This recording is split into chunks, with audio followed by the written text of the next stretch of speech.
Welcome friends, আশা করি আপনারা প্রত্যেকেই খুব ভালো আছেন। থাম্বনেল পিকচার দেখে খুব ভালো করেই বুঝতে পারছেন যে আজকের ভিডিওটিতে কোন সাবজেক্ট রিলেটেড আলোচনা রয়েছে। বর্তমান দিনে ভেনামি চাষের মোস্ট ইম্পর্ট্যান্ট ডিজিজ হচ্ছে ডব্লিউএফএস বা ডব্লিউএফডি। অনেকে এটাকে হোয়াইট ফেসেস সিনড্রোম নামে অভিহিত করে থাকেন, আবার অনেকে এটাকে হোয়াইট ফেকেল ডিজিজ বলে চিহ্নিত করে থাকেন। ওয়েস্ট বেঙ্গল এবং বাংলাদেশে এটাকে সাদা পায়খানা হিসাবে চিহ্নিত করা হয় এবং উড়িষ্যার লোকাল ভাষায় এটাকে ধলাঝাড়া হিসাবে ডাকা হয়। বর্তমান পরিস্থিতিতে ভেনামি চাষের প্রায় 50% অ্যাবাভ পন্ড এই সাদা পায়খানা বা ডব্লিউএফডি রোগে আক্রান্ত হয়। এই সাদা পায়খানা প্রতিরোধ করার জন্য প্রপার কোনো মেডিসিন এখনও আবিষ্কার হয়নি। বর্তমান দিনে বহু ব্র্যান্ড সাদা পায়খানা রোগের ওষুধ তৈরি করেছেন এবং বাজারে ডিস্ট্রিবিউট করছেন। কিছু কিছু ব্র্যান্ডের মেডিসিন সাদা পায়খানা ইফেক্টেড পন্ডে ব্যবহার করার পরে দেখা যাচ্ছে যে ডব্লিউএফডি পুরোপুরি নির্মূল হয়ে গেছে। তার সঙ্গে আর একটি গুরুত্বপূর্ণ সমস্যা হয়েছে কি, যে চিংড়ি আর ফিডে আসছে না, অর্থাৎ চেক ট্রে নীল করছে না বা ফিডিং বেডে ফিড থেকে যাচ্ছে। যে সমস্ত চাষির পন্ডে এরকম পরিস্থিতি তৈরি হবে, বুঝে নেবেন যে হারভেস্ট আসন্ন। কারণ ওই মুহূর্তে যদি আপনি পুকুর না হারভেস্ট করেন, সেক্ষেত্রে আপনার চিংড়িগুলো লুজ সেল অথবা চপসাতে রূপান্তরিত হয়ে যাবে। ফলস্বরূপ আপনার চিংড়ির ওজন স্বাভাবিকের থেকে কমেও যেতে পারে। ঔষধ সেবন করে রোগ সারানোর চেয়ে যাতে করে শরীরে রোগ না আসে তার জন্য প্রকৃত ট্রিটমেন্ট করানো খুবই জরুরি বলে আমি মনে করি। তাই আজকের এই ভিডিওটিতে আমি সম্পূর্ণরূপে আলোচনা করব আপনার পন্ডে ডব্লিউএফডি যাতে না আসে, বা যদি এসে থাকে ফার্স্ট স্টেপে আপনার করণীয় কী রয়েছে তা নিয়ে বিস্তারিত। স্কিপ না করে পুরো ভিডিওটি শেষ পর্যন্ত দেখতে থাকুন এবং চ্যানেলে নতুন হয়ে থাকলে অবশ্যই চ্যানেলটি সাবস্ক্রাইব করুন। সাবস্ক্রাইব করার সঙ্গে সঙ্গে বেল আইকন প্রেস করে নোটিফিকেশান অল করে দিন। ভিব্রিও এসপিপি এবং প্যারাসাইটিক প্রোটোজোয়া গ্যাগেরিয়া নামক এনিমি ব্যাকটেরিয়ার সমন্বয়ে তৈরি হয়ে থাকে ডব্লিউএফডি, অর্থাৎ হোয়াইট গার্ড, যাকে আমরা সাদা পায়খানা হিসাবে চিহ্নিত করে থাকি। হোয়াইট ফিকেল পন্ডে এসে গেলে প্রাথমিক অবস্থায় 2 থেকে 5টি সাদা পায়খানা ভেসে উঠবে পুকুরে। হোয়াইট ফিকেল অবজার্ভ করার পরবর্তী সময় যদি সঠিক ট্রিটমেন্ট না করান, সেক্ষেত্রে ডে বাই ডে প্রায় 5 গুণ হারে ইনক্রিজ হতে থাকে এবং যথেষ্ট সময় ধরে চিংড়ির গাট ইনফেকশন হয়ে যায়। কিছুদিন পরে চিংড়ি খাদ্য গ্রহণ করা কমিয়ে দেয় বা ছেড়ে দেয় বললেই চলে। একটা সময় আসে যখন চেক ট্রেতে ন্যূনতম খাবারও নীল করবে না, যার ফলে চিংড়ি খাদ্য গ্রহণ করে না, লুজ সেল অর্থাৎ চপসা প্রকৃতির হয়ে যায়। এইরকম অবস্থায় পন্ড যদি হারভেস্ট না করে কালচার রানিং করতে থাকেন, সেক্ষেত্রে সিড সার্ভাইভাল বিলো 50% হয়ে যায়। অর্থাৎ আপনি যদি হারভেস্টের সময় এক্সপেক্ট করেন যে 1 টন বায়োমাস অথবা র মেটেরিয়ালস পাবেন, সেক্ষেত্রে 500 কেজি পর্যন্ত হয়ে যেতে পারে 1 টনের পরিবর্তে, যার ফলে এই চাষ করতে গিয়ে প্রবল লসের সম্মুখীন হতে পারেন আপনি। বিশেষ করে যে সকল চাষি বন্ধুরা দীর্ঘদিন ধরে ভেনামি চিংড়ি চাষ করছেন, তারা যথেষ্টই অবগত রয়েছেন এই বিষয়ে।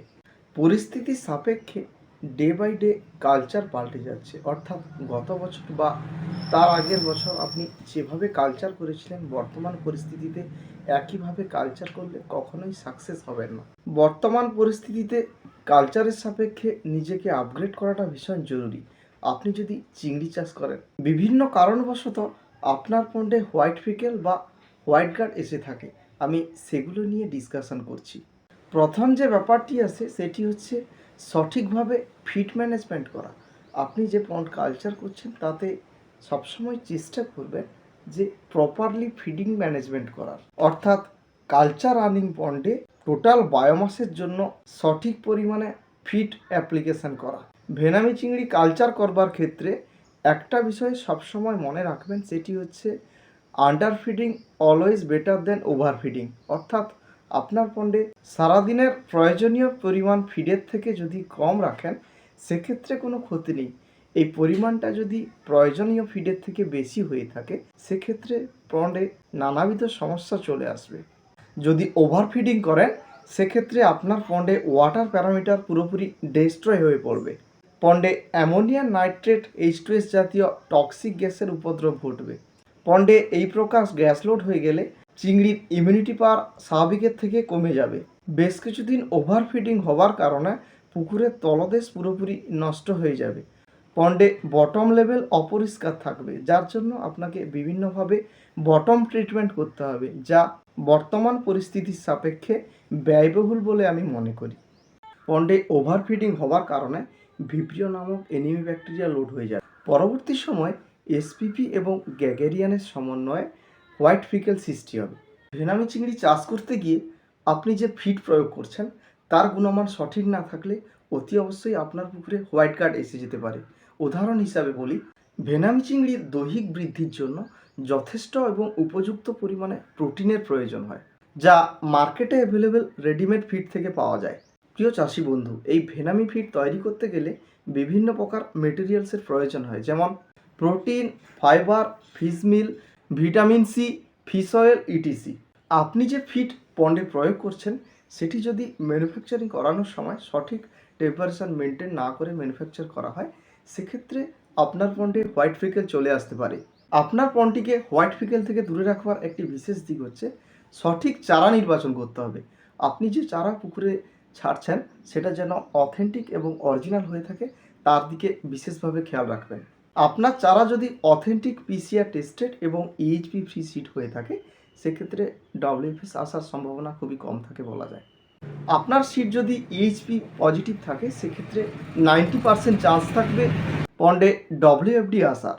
আরও একটি বিশেষ দিক হচ্ছে, আপনার পুকুরে যদি ওয়াটার প্যারামিটার সঠিক না থাকে, সেক্ষেত্রে হোয়াইট ফিকেল আসার একটা প্রবল সম্ভাবনা থাকে, যেমন pH, alkalinity, total hardness, total ammonia and nitrate and vibrio. এই সমস্ত প্যারামিটার্সগুলি সঠিক মাত্রায় অর্থাৎ যদি অপটিমাম রেঞ্জে না থাকে, সেক্ষেত্রে হোয়াইট ফিকেল আসার প্রবল চান্সেস থাকবে। হোয়াইট ফিকেল থেকে রক্ষা পাওয়ার জন্য আপনার যেটি প্রথম করণীয় হচ্ছে, প্রত্যেক 15 দিন অন্তর একবার করে প্রপার ল্যাবরেটরিতে গিয়ে সমস্ত ওয়াটার প্যারামিটার চেক করা। যে কোনো টেকনিক্যাল এক্সপার্টের সাহায্যে সমস্ত প্যারামিটার্স প্রপার রেঞ্জে আনবেন। অনেক ক্ষেত্রে দেখা গেছে আপনার পুকুরে হোয়াইট ফিকেল সবেমাত্র এসছে, অর্থাৎ দু একটি সংখ্যায় দেখা যাচ্ছে বা পুকুরে ভাসছে। তখন আপনি কি করবেন? তৎক্ষণাৎ আপনার কাজ হচ্ছে কালচার পন্ড থেকে 2 ফুট ভেতর থেকে জল তুলে নিয়ে প্রপার ল্যাবরেটরিতে গিয়ে সমস্ত প্যারামিটার চেক করুন। যদি ওয়াটার পিএইচ লো থাকে, সেক্ষেত্রে ছোট অবস্থায় ডলোমাইট এবং মিনারেলস অ্যাপ্লাই করবেন সকাল 8টার সময় এরিয়েশন চালিয়ে। আবার যদি চিংড়ির বয়স বেশি হয়ে থাকে, অর্থাৎ চিংড়ি যদি ওজনে বড় হয়ে থাকে, সেক্ষেত্রে লাইমস্টোন পাউডার অর্থাৎ এলএসপি এবং কলিচুন অর্থাৎ ক্যালসিয়াম অক্সাইড অ্যাপ্লাই করে পিএইচ বাড়ান।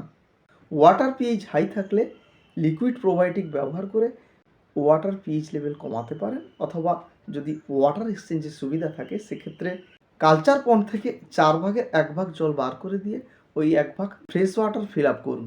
হোয়াইট ফিকেল বা সাদা পায়খানা দেখা দিলে আপনার ইমিডিয়েট করণীয় হচ্ছে পুকুরের ফিডিং লেভেল 50% কমিয়ে আনা।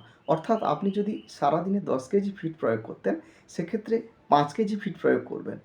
প্রত্যেকবার ফিড প্রয়োগের পূর্বে মিনারেলস এবং গাট প্রোবায়োটিক খান প্রতি কেজিতে 10 থেকে 15 গ্রাম হিসাবে, এবং জাল ফেলে খুব ভালো করে চিংড়িগুলোকে অবজার্ভ করুন।